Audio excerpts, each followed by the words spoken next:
Hi everyone, it's QuickyBaby and welcome back to World of Tanks, and boy do I have something really exciting for you today. Wargaming just announced the Tier 9 and the Tier 10 Polish heavy tanks on the Super Test forum and have given us preliminary stats to go along with their names, which is going to be the 60TP and the 50TP. In today's video, I'm going to let you know everything I've managed to figure out about these two vehicles, how they stack up to some of their competition, and my best possible guess as to when you might be able to get your hands on them. Now, firstly, I must clarify that all of these statistics are subject to change and it's really early days for the test. In fact, this is so much the case that Wargaming haven't even decided whether they want to put 130mm or 152mm main armament on the Tier 10 60TP. So firstly, let's take a look at their visuals, the screenshots of the Tier 9 Polish tank, the 50TP, and to me it looks a lot like a 110 mixed with an IS. You know, it's got that funny kind of shape of the hull where this is clearly going to be a lot weaker, but the upper plate will be fantastic. The turret's a bit of a funny one because it looks like it extends over the side of this kind of very narrow top hull, and while the turret is curved, it looks like it's quite flat in parts, and that's probably going to be a bit of a problem with getting penetrated. Also, we're just going to have to wait and see for the test server and 3D models about whether this kind of cupola on top of the vehicle is going to be a bit of a hindrance to when you want to go hull down in the tank, because obviously one of the highlights of these tanks is meant to be their gun depression. And my overall vibe of this tank is it kind of looks a bit like an M103 meets an IS or a T10. But what about the Tier 10 Polish heavy tank? Oh wow, well this thing it really is a cut above. Now the turret looks like it's much more wedged on the top of the hull. There's going to be a lot less opportunity by the looks of it for people to be able to penetrate you in the side of the turret, a lot like when you're playing something like an IS-7. And the front of the hull, wow, that is a very prominent front ridge. Reminds me a lot of an IS-4, for example, and I guess there's going to be an issue with the lower plate, although it does look like it's quite well angled. It's hard to see from the pictures. And from this kind of a screenshot, kind of looks like an ST1 with a very well-rounded turret, a lot more like an IS-3 turret on an ST1 hull. But I know that the main thing that all of you will be interested in will be the statistics. And so I've prepared all of them here so we can have a bit of a rummage around to see where Wargaming might be going with these vehicles. And once again, let me clarify, everything is subject to change. So firstly, the 50TP, the Tier 9 heavy tank. A very decent amount of hit points at 2,000.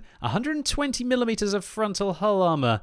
That kind of alarms me a little bit. It doesn't really look like that hull armor is that well angled, especially around this, I guess, this driver's hatch here. So that means this is probably going to have kind of like T54-ish armor. But the turret is a completely different case. It's got 210mm at the front, 160 at the side, and even 100 at the rear. This is going to be a very challenging thing to go through, especially so when you hit one of the more rounded edges of the side, a lot like an IS-7. In addition to this, the traverse speeds, they don't look terrible, but they're not very good at 26 degrees a second. The view range, but that's not brilliant for a Tier 9 heavy. 390 is on the low side, where most vehicles are starting to pack 400. And the speed limit is actually pretty decent, 35 forwards and 14 backwards, for what of course is meant to be a super heavy tank. Now the power to weight ratio of this vehicle is 12. Again, not great, but not a disaster. So what do we have to look forward to with the gun? Well, it's packing 130mm main armament with 250 penetration on its standard rounds, fairly normal, 303mm on its premium rounds, again fairly normal, but decent high explosive rounds, 68mm of penetration, and the standard alpha is 560. That is very significant. There's only one other Tier 9 heavy tank that has more than that, and that is of course the Type 4 heavy, if it's choosing to use the armor piercing gun, but most people go with the derp and fire high explosive rounds.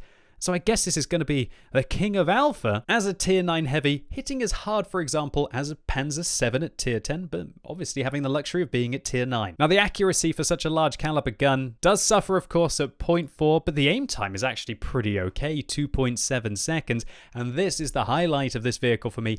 8 degrees of gun depression. That's going to allow you the flexibility that you need to work a ridge line and enough gun elevation if you're underneath your opponents at 20 degrees. But next is where things get really interesting for this tank, and that is that it has a decent rate of fire considering it's got 560 alpha damage, giving it 2,400 damage per minute. To put that into perspective, this will have the highest damage per minute of any Tier 9 heavy tank if things stay as they are, and when you combine damage per minute and high alpha damage, yeah, you might have something very interesting to contend with. Next up, let's take a look at the Tier 10 Polish heavy tank, the 60TP, and I'm also going to compare it to the E100 because I feel like that's a tank that it's going to be competing quite closely with. So immediately, 2,600 hit points, really not bad at all for a Tier 10 heavy. And if things stay as they are, that will make the 60TP the fourth healthiest tank in the game. In addition to this, there's a massive armor increase over the tier 9, going from 120 up to 160. Now we'll have to wait and see whether that's going to be on the lower plate, the upper plate, because for example, the E100 has 200mm of frontal hull armor, but as soon as you expose that awful lower plate, the vehicle isn't very resilient. But the other aspects of this vehicle just get a little better as well, with 100 on the side and 90 at the rear. That should make it very interesting. It's just side scraping, especially when you just will have to sit out in the open against lower tier tanks or vehicles that just have poor penetration. 100mm of side armor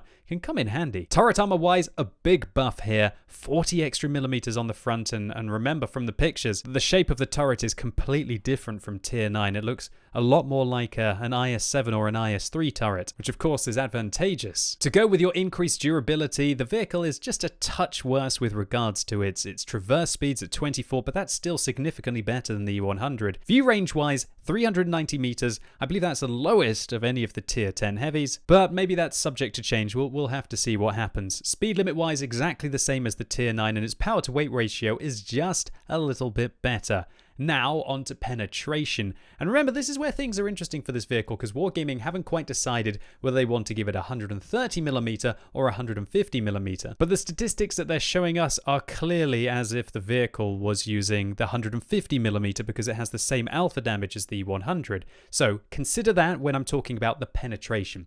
250mm, just a bit better than the E100, but the premium penetration is 317, which is significantly lower than the E100.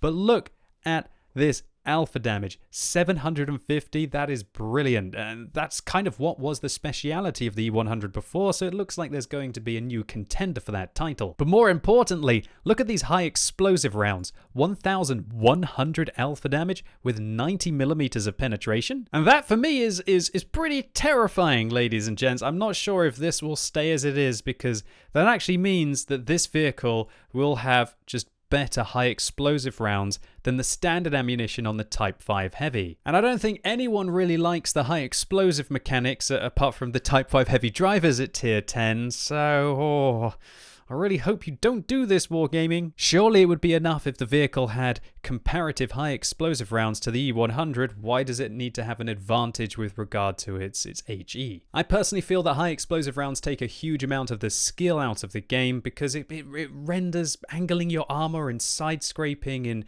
and just using your armor redundant against high explosive users. So the last thing that I personally want is more people running around spamming high explosive rounds, but maybe I'm a minority. Maybe all of you out there want that. And if that's the case, please do let me know in the comments whether you think that this vehicle should have just better high explosive rounds, well, at least standard ones in the Type 5 Heavy, as well as having very competitive armor piercing rounds. Next up, accuracy. 0.38 is not bad for a large caliber gun, and 3 seconds aim time, well, that's slightly worse than the 100. It's not terrible. In addition to this, 8 degrees of gun depression, and the fact that I think that the tank is just quite low profile is probably going to just make it so much more convenient than the E100's 7 degrees, for especially aiming down onto somebody's upper plate or managing to just hit their lower plate altogether. And finally, the vehicle fires 0.24 rounds a minute more than the E100 as it stands, which again gives it a damage per minute advantage. And so all in all, I think the vehicle looks pretty okay, although I think it's dubious about these high explosive rounds.